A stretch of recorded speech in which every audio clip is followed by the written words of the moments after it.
Hello, hello, my dear friends. Welcome to this first stop in our journey through the forest, through the Valley of English. And our first activity in this trip is to stretch. Yes, we need to stretch before walking, of course. And this stretch is very, very important actually. Okay, what we have to do in this station? We are going to read the story about John visiting the big city. What you have to practice is speaking. First of all, you are going to read the story in a loud voice.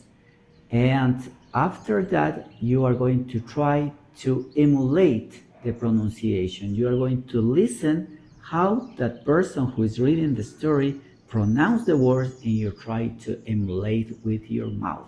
Okay? That is what we call shadowing in English classes. Okay, so you are going to try to practice that. Maybe at the beginning you have to go slow.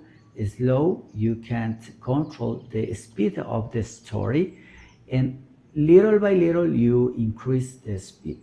Okay, but the idea is that you hear and speak almost at the same time. Listen and speak. As you can see, you are practicing two things in this exercise. You are practicing listening and speaking. Okay, so let's go for this part of the journey that is at the beginning. And don't forget that always is necessary to stretch before you are going to practice English, especially when you are going to practice listening and speaking. Okay, so let's go for that. Tom is 18 years old. He lives in a small town, but today he is going to visit his friend John in the big city. Tom arrives at the train station and looks for someone to help. "Excuse me," he says. "Can you help me find Apple Street?" The woman smiles. "Do you mean Apple Street?" she asks, spelling it slowly.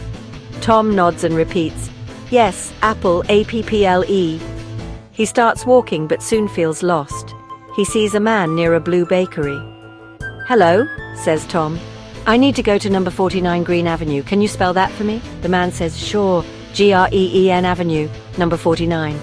Tom writes it down carefully and says, "Thank you." As he walks, Tom sees many things: a tall red building, a small sunny park, and a quiet bookstore. He hears people speaking fast English and tries to repeat some words quietly to practice his pronunciation. "Library, avenue, banana," he whispers with a smile. His confidence grows. Finally, he reaches the right house. It is white with a green door. John opens it and shouts, "Tom, you made it!" They laugh and give each other a big hug. "Was it hard to find?" John asks. Tom grins. "A little, but I learned to spell a lot on the way."